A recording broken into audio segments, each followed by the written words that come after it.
I always knew from an early age, I'm not going to make a good employee. I need to work for myself. But I was like, hey, if I could figure out a way how to teach people these things and make it a business, like that's something that I would like to do. AI is missing a lot of context, right? If you use ChatGPT or something like that. I dislike a lot of the like personal finance talking heads that are out there trying to give very broad, financial advice.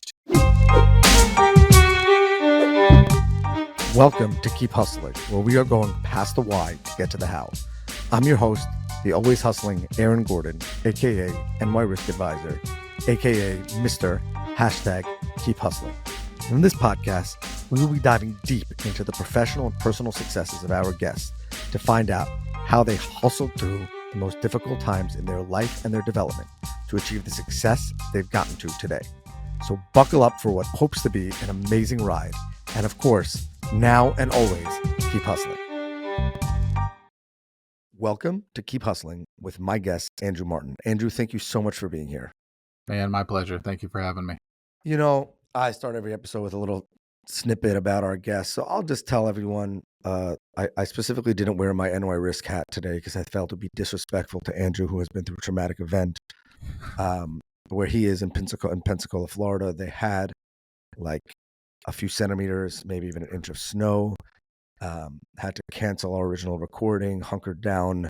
I was getting ready to send out the National Guard, but he reached out to me and told me that he was safe. So really, Andrew, the sacrifice that you've made over the last number of weeks to even be alive with that crazy, minuscule snowstorm is really, we appreciate it. Those of us here at Keep Hustling appreciate you for getting through that. Man, it was tough, but we made it. Also, I just want you to know I love Pensacola, Florida. So it's the have you only been? I've been to the airport. It's a great airport. Yeah. One of my closest friends lives in Mobile, Alabama. All right. And I have a rule. This goes with being able to handle snow. A rule that I have is it is so rare for me to stop to have a stopover on plane travel, like extremely rare. Mm-hmm. I'm from New York City. I live in Queens. I live right by LaGuardia and JFK. I got a JetBlue hub. I got a Delta hub. Delta's my preferred airline. Like, I'm not stopping over to come and see you. Yeah. So if you want to go to Mobile, Alabama, you got to hit Pensacola. So that's what we do. So thank you for that. Yeah, man. Your business, mm-hmm. with that incredible introduction, maybe we should actually get to the episode. Your business is one that I find fascinating in the regard that it's evolving. And most importantly, and I want to talk about some of the accolades of your business. I don't usually do this, but I'll probably sprinkle them in because most of the time over the course of 20, 30 years in the financial advisory space, and again, I encourage everyone, I say this every episode, to read the bio before, but because the markets ebb and flow, the customer experience ebbs and flows, and therefore one would, having nothing to do with you, which is the sad part, your ultimate rating presumably ebbs and flows because as much as you try to tell people, we're going to withstand the storm or we're planning for a downturn or everything like that, I imagine that there are people that call and say my portfolio is down X or this is off plan or nobody planned for a coronavirus or a 9/11 or 2018 or anything like that. So that means you're focused on it to be rated so highly for so long. So I want to know where that comes from and kind of how you got into that. We always start at the beginning and how you develop that focus. And then I want to talk about kind of, what that means in the long term. Yeah. So I got my start in the industry. I always knew from an early age, I'm not going to make a good employee. I need to work for myself. I want to own my own business. I want to make my own way, all that. Right. So I just don't have the type of personality to be a good employee. So I always knew I wanted to own my own business. And so since I was young, I always did, entrepreneurial things and did, stuff to make extra money. And I thought I wanted to own a gym. So that's what I went to college for. Went for business and, because I thought, well, I can be in the gym all day and I can own the gym and that'll be my business that I do. And get to college and start learning a little bit about business and start realizing I don't think I want to own a gym, right? Just wasn't like the business model for me or anything like that. And so there for a little bit, I was kind of lost and ended up taking a personal finance course as an elective, which is a different conversation about why it's not a required course and why it was an elective, right? So I remember taking it as an elective. And after just a few weeks being like, oh, all these things that I'm learning are going to have a direct impact on the rest of my life. Like I'm this is super interesting. This is super applicable to everything that I do. It's going to have a direct impact on everything I do for the rest of my life.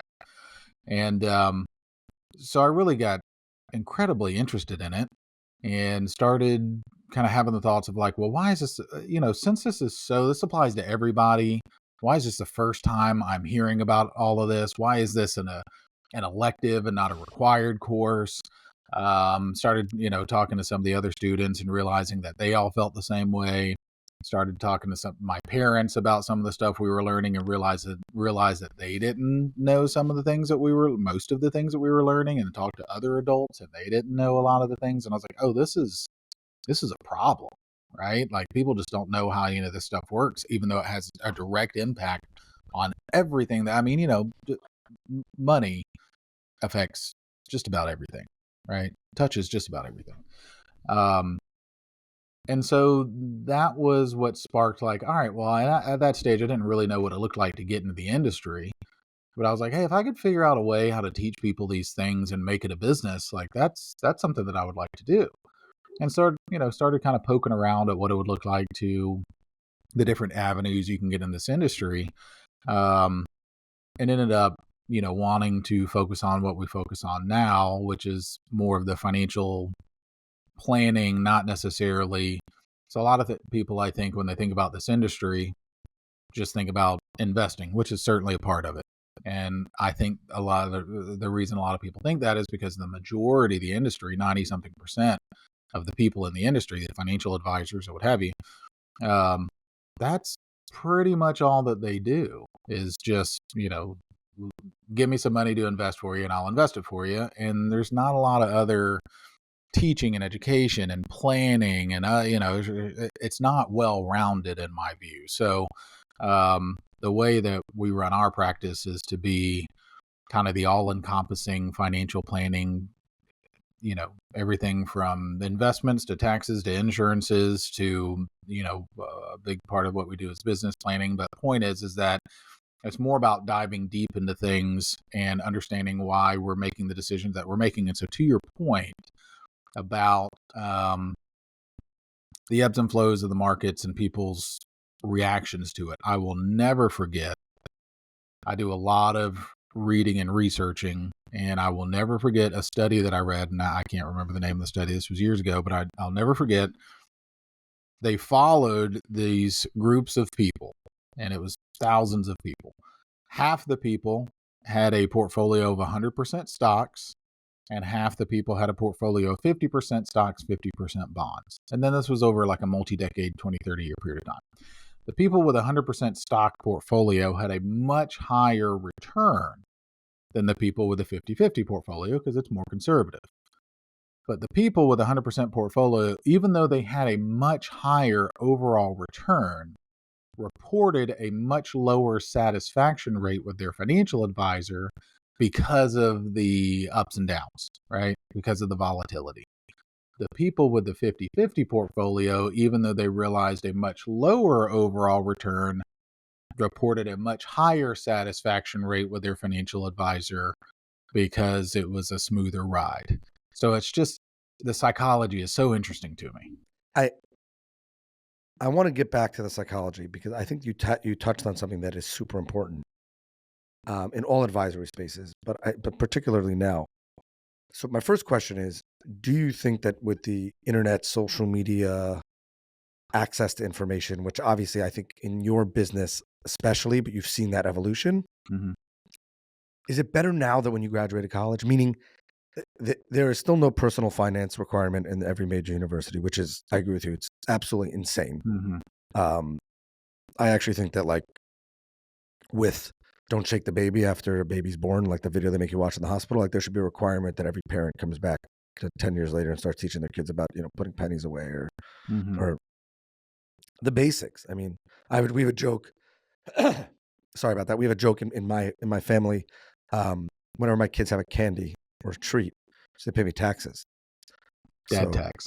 right, the dad tax, Yeah. and we have a discussion about what happens if you don't pay taxes. You get big trouble if you don't pay taxes, and there's penalties involved. So you can pay late, but there's penalties involved, and it's a joke, and obviously it's funny, and but imagine that the average American at least heard the word tax and understood the concept of 100% of what you have, varying where you live, but 100% of what you bring in is not yours. And not to get religious, but there's tithing and things like that, and like charity.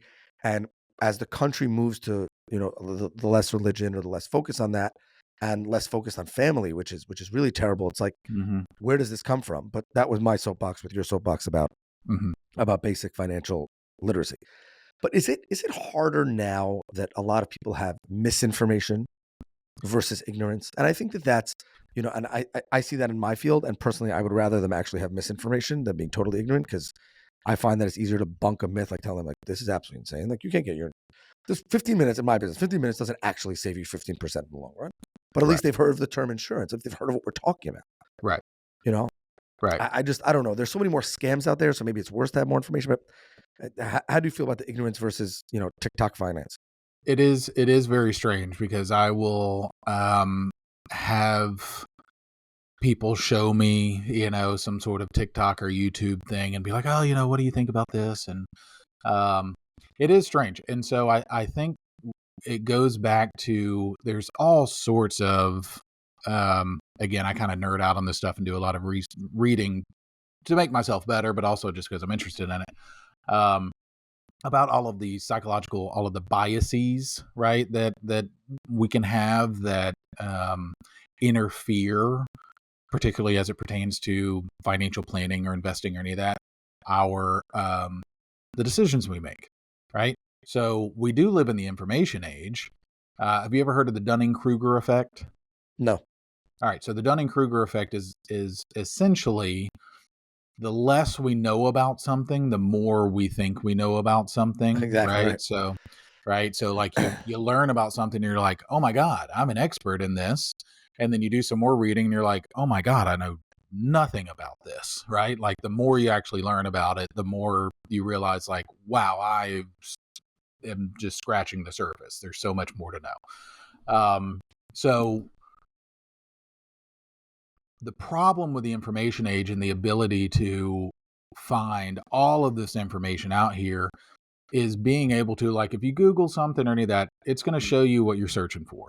And there's been a lot of problems, and I do think AI is getting a lot better, but AI is missing a lot of context, right? If you use ChatGPT or something like that to try to create your own financial plan or get questions to finance, it can help with some basic financial questions and stuff like that. But it also, the information that you find, you don't know if it's correct. You don't know if, even if it is correct, if it's correct for you.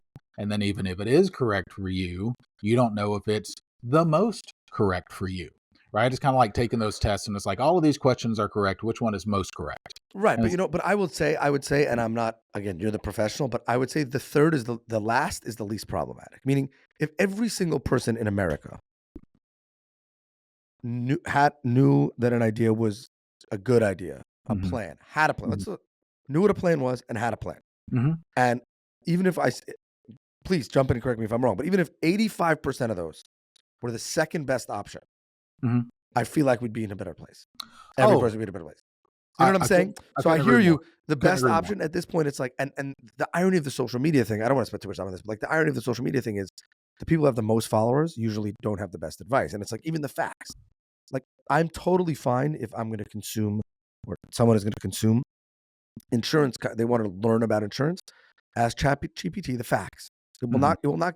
Most of the time, I don't want to say that. Most of the time, it will not tell you something that's illegal. It will not tell you something that's factually incorrect. You ask it, what's liability insurance? It will give you the answer.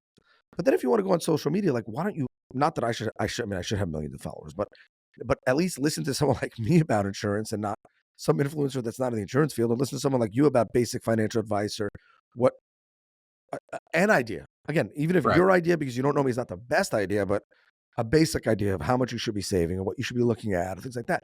Like anything, but yet we're going to listen to a chef about finance. That's like listening to a chef about about medicine instead of a doctor. And not Right. that chefs are bad, but it's just like, Yeah. somehow people in certain advisory fields feel like anybody can be a genius. So Yeah, I think a couple things, man. I think the algorithms are such that, just by saying something inflammatory, or I've noticed this, people will say something like they'll mispronounce something, or they'll say something like clearly wrong, just to, get people love to tell people that they're wrong. People love to give their opinion or whatever, right? And so they'll get in the comments, and it boosts the all the boosts the algorithm. But also I think people are very sensitive to, all right, if this person is telling me that this is the best whatever, or this is a good, XYZ, is this person telling me this because it's the best, or because they have something to sell me? Right. So I right. think people are, and rightfully so, because there's a lot of people out there that are saying whatever about whatever. And they're just trying to sell something. Right. And I think it's very hard, they call it personal finance for a reason. I think it's very hard. I always, I dislike a lot of the like personal finance talking heads that are out there trying to give very broad, financial advice to a lot of people. And it's like, well, that, again, to your point, being mostly correct for most people is great. But you have some people that take some of these folks' advice as the gospel, and they follow it to the T. And I'm like, well, that's right, but it's not right for you, or not the most right for you. And so, I mean, one of the things that we like to focus on is fixing the little inefficiencies, because especially for young people, when you run these cash flow reports out, when you run the numbers over a long multi-decade period of I time. don't want to know. I don't want to know. Just I want Yeah, to well, be ignorant. I just want to be ignorant. yeah, it's just, but I mean, for young people, everybody thinks like, so I feel like most people are like, oh, I'm making good financial decisions. I'm paying debt. I'm saving. I'm investing. All objectively good things. But I think the thing that people are struggling with is like, well, I don't know if what I'm doing is the most efficient way to do what I'm trying to do, and I don't know if what I'm doing is helping me reach the whatever goals I have for myself. Retirement, let's say, being certainly one of them for most people, or financial freedom, or whatever that means to you. So particularly for younger people, it's fixing probably, a handful of like just little inefficiencies. And when you run the numbers on that, it's like, all right, we're just going to tweak this, change this, tweak this, fix that. And when you rerun these numbers over a multi-decade period of time, I mean, it's usually, even for like the average younger person, let's say in their 30s, it makes a multiple hundreds of thousands of dollars difference, or sometimes millions of dollars of difference. We didn't change how much they were saving. We didn't, I mean, just little inefficiencies, just little things here and there that like Okay, so he's seeping out, you right? set me up. You said we weren't going to do this because we hate generalizations, but we're doing it. So you set it up. This was not my next question. I have another question, but it was going to be Okay. All right. it would probably be the opposite question. Again, I want to be clear. We're not giving any direct financial advice. Absolutely. We're not giving any financial advice to individuals, but most of our audience are young people who are hustling, who are trying to figure out and learn from our guests. So everyone should reach out to, everyone should have a financial advisor. By the way, huge misconception. I think that most people think that financial advisor for the super rich and they're very expensive. 100%. And I would venture to say, just like anything else in the world, that there's a financial advisor for everyone in every price point. Right. And not just because you're one, but that's, by the way, biggest misconception. Like, Yep. I'm not fit for this. It's like people who think that accountants are a huge waste of money and try to do their taxes online and don't realize that what you're paying the accountants by saves you taxes. But whatever. We digress. What is the number one inefficiency that you see of 20 and 30-year-olds in 2025? Inefficient use of income. So for younger people, our income is far and away our biggest asset, right? Because we're at the point where we haven't built, right? Maybe some of the assets that like our parents and stuff have, right? So, I mean, for people our parents' age, people retired or near retirement or something like that, it's all about managing the assets because they built the assets. They don't have income because they've retired. When you're younger, it's all about managing the income correctly, right? Our income is our biggest asset. So it's cash flow management. We have this money coming in. We have to pay our bills. We have to do the stuff to live. And I'm never going to be the type of planner to tell people, don't take vacations, don't spend money going out to eat. There's a limit to things, certainly, right? Just like using credit cards, and there's certainly being responsible and not being responsible. But we work hard and make money to live the life that we want, but and the good Lord didn't promise us tomorrow. So live today, but also plan, be prudent and plan for the future. But I think, this money comes in and then they're like, I'm not, the extra, they're like, I'm not really sure what to do with this to help me reach these goals that I have for myself, whatever they are. Should I be paying debt with this money, or would this money be better spent, saved or invested or something like that? Right. And then of course, taxes, as you mentioned earlier, right? How do we minimize taxes, but also not in a way that's too like myopic, short-sighted, right? So it's like, yeah, we might be doing this thing that saves us tax dollars this year, but are we creating this huge tax liability for ourselves at some point down the road? Or one of the things that I hate that sometimes Give advice it to us. Give it to us. Come on. Get the New York out of you. Come north. Come north. Get aggressive. One of the things that I hate that some CPAs, advice will give. So one of the biggest complaints we hear from our business owner clients is that their CPA is not proactive enough, and they just, they get a lot of, it's very reactive, and hey, send me your stuff towards the end of the year. I'll tell you how much you owe. And one of the things that I hate is like CPA, then keep in mind this is November, December, something, right? So I've looked at the taxes. Hey, you made too much money last year. You need to go buy something. And they go spend, let's say $100,000. What do they usually buy? They buy a car. Watch. Right? Car, truck, something like that, to save $30,000 in taxes. So, I mean, if I'm talking to the guys out there, if you're married or have a special lady in your life, you might get irritated when she goes to Target or wherever she goes, comes back and excitedly tells you about whatever she got on clearance and how much money she saved by buying this thing on clearance. Our first thought, generally speaking, is, well, did we need this thing, and how much money did you spend? Right? The same thing you get irritated at your wife or special lady for doing. I do not, my wife always spends on everything that I could only, and my 4 daughters, on only things that my one son and I agree are totally necessary. I don't know what you're talking about. Yeah. My wife listens to the podcast. I will not let you incriminate me. Oh, there you go. Okay. All right. I will not incriminate you. All right. Understood. All right. Good man. No, but I agree. I agree with you. No, the other thing is, like, what about the fact that in that conversation, by the way, let's say the CPA is right. What about the fact that $100,000 over the 11 months prior to this, like, oh, it's great you got a truck. Wouldn't it have been sick if you could have spent $10,000 more in marketing a month for the last 10 months? Oh, yeah. I mean, that's the argument I'm making is I'm like, all right, well, you're going to spend but what I'm saying to you is people think, like, what do you mean? My accountant's amazing. He got me a new truck. Right. He got me a new, what are you talking about? My accountant got me a new truck. I saved $30,000. I saved $30,000 on taxes and I got a truck. Yeah. Yeah. So you still spent $70,000 on a depreciating asset that doesn't improve the cash flow or value of your business, right? Doesn't increase the value, doesn't increase, cash flow of the business, none of those things, presumably, right? Because you went and bought a new truck. Do you think that the average person should be a business owner? Do you think that entrepreneurship is a grind that is a risk that's worth taking? I think that entrepreneurialism, business ownership is a skill that can be learned by just about anybody. But I think there's a lot of people out there that are really good at doing the thing, whatever the thing is that they do. And they think, oh, I'm going to start a business doing this. I'm really good at it. Why don't I just do it for myself? And it's like, all right, well, just because you're really good at doing the thing doesn't mean you're going to be a good business owner, right? So, I mean, I don't know why I always use the analogy of a baker.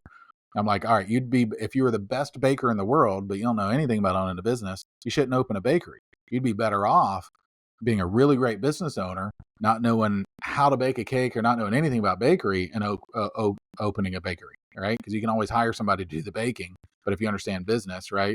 As opposed to being really good at doing the thing, not knowing anything about business, and you're either not going to make much money ever, or you're just going to kind of slowly, you're just really going to beat yourself up and probably owe people money. Like, there was a story of a contractor here in town. He's in jail now for stealing. I don't know if he did or not, millions of dollars from people, getting paid up front for jobs that he never got to or didn't complete or whatever. And totally possible. He totally possibly just straight up stole the money and went into it knowing that. I will say, working with a lot of contractors, It is probably more likely that what happened is he got paid on jobs that he wouldn't get to for 4 to 6 months because he didn't know his numbers and understand his cash flow, had to use that money to help him complete jobs that he's doing now. So then when he got to that job in 4 to 6 months, he didn't have the money for that and then had to get paid on a future job to help him complete that job. And it was just a circuitous kind of a Ponzi scheme, right? Unknowingly, right? I don't think they meant to do that, but that happens, right? So I hate that that's the case.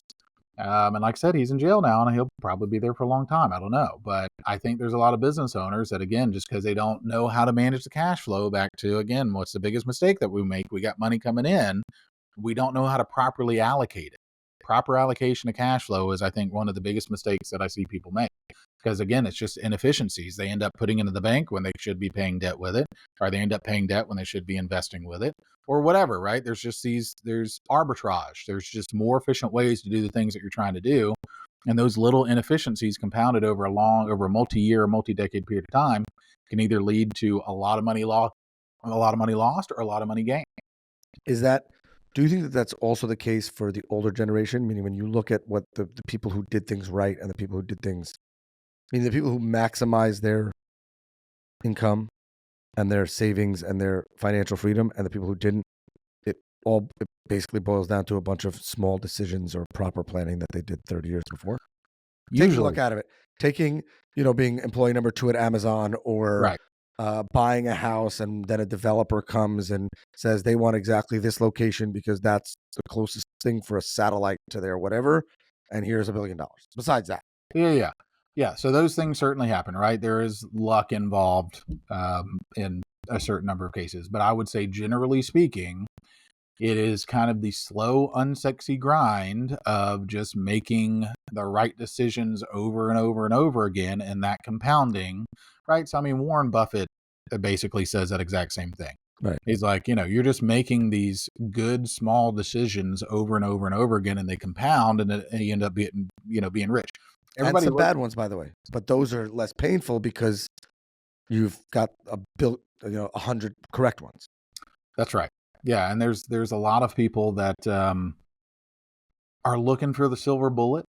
You know what I mean? Like looking to hit the grand slam or whatever. And it's like, no, it's singles that will win the game. It's a lot of singles that will win the game, right? It's, to use a football analogy, it's 4 yards in a pile of dust, right? So, I mean, I never forget my high school coach saying that. He's like, we're just marching down the field and we're going to control the ball and we're going to score. It's not, but it's way less sexy than that 50-yard, bomb that you threw and, all that other sort of stuff. So, it's just the small wins over and over and over. And I think people that are looking for the silver bullet, it's a million tiny BBs. It's not one single silver bullet. Everybody's looking for the thing that's going to make them rich. And it happens sometimes, but don't count on it. And I think that's probably the most important thing for our listeners to take away, is that obviously you should engage with a professional, but also where you are today and what you do today will determine your future. And more importantly, if you're seeing a little bit of success, or even not, if you're staying the course, and obviously you're not bankrupting yourself, investing money you don't have into this plan, but you're staying the course, and the seas are calm, maybe get a little up, but you're not flying high. Mm-hmm. It's hard to see it because we don't see the whole horizon. But like, if you have a business, if you're working in a business, or if you're building a career, you're building that experience, each brick that you put on the house, eventually you look down and you'll see you got this massive skyscraper of success. That's it, man. You build it one brick at a time. You know what I mean? You're not millennials or Gen Z. We snap our fingers and bam, social media builds it for us. That's right. So, but I mean, to your point earlier about younger people needing a financial planner, financial advisor, statistically, that is the case. Statistically speaking, younger, non-affluent people get the most benefit from working with a good financial planner or advisor. Now, I will say, I think the majority of the industry is set up in a way to not serve those people, because again, the majority of the industry works in a way where they the advisor needs you to come with a pile of money that you're willing to give them to manage for you, and then they're just going to focus on what to do with that money. So again, I'm not saying it needs to be us, but I'm just saying I think finding what's called a fee-based planner that's going to charge a fee that isn't tied, that isn't contingent upon you giving them a bunch of money to manage, because again, if you're younger and just starting out, you don't probably have that. So I think it's going to be relatively hard to find, but I would say generally speaking, if you can find an advisor that works in such a way where they're going to charge for their time to help you with what you need help with, you're going to get better results than working with a more traditional advisor that expects you to come with a couple $100,000 to give them to manage for you. And then they're just going to focus on what to do with that money. So again, there are, I would say, less than 10%, maybe even less than 5% of the people in the industry work in such a way where they're going to charge directly for their time and not for assets under management or whatever. So it's going to be relatively hard to find, but I would say find somebody that you're comfortable with working with that works in that way. Because I always say, if you're not paying your planner advisor for their time and advice, whatever advice they give you has to be something that makes them money. Free advice is the most expensive advice. And by the way, that advisor, just to bring the whole conversation full circle, is taking the same bet that they're asking you to take. Meaning, take the small incremental. Let's say it's monthly guaranteed income to the advisor, right? You're going to pay me, we're going to review this, we're going to do X, Y, Z, and you're going to pay me $100 a month. Obviously, it's more than that. Right. But that advisor is saying, I'm going to, just the same way that I'm telling you to take little hundreds and 200s and make a financial plan. I am not telling you to give me 10,000 and we'll deal with it. I'm telling you, I'm in it with you, and therefore I'm taking that advice, which unfortunately a lot of people don't see. Wow. Right. I feel like we got to do a keep hustling finance class for hustlers or business owners and individuals. So maybe we'll do that. But also, anyone who's not watching the video up to this point, just do me a favor. Before we close out the episode, make sure you hit the content for this episode, because this is the first guest we've ever had that's wearing braces. Those are not suspenders; those are braces. I know the difference. I'm a well-educated man, and so just click one like on any of the platforms or on YouTube, just for no other reason than that Andrew is the Southern guy with that fake accent that he's been putting on for the last half hour. And he even wore the uniform of the braces. Like, he literally looks like he's about to, I don't even want to ask what shoes you're wearing. You look like you're about to go out to pasture. So whatever. Thank you for fitting every single Southern stereotype. That's what I'm here for, man. That's it. Andrew, as you know, we ask each of our guests to leave us with their favorite motivational, inspirational quote and what it means to them and their hustle. Again, I urge all of our listeners to follow Andrew, to heed his advice, to review this episode, to find someone to work with, whether Andrew or otherwise. And Andrew, again, I'll say thank you for being here, and the floor is yours. Pleasure. One thing that my favorite one that I've had since high school is anything worth having is worth working for.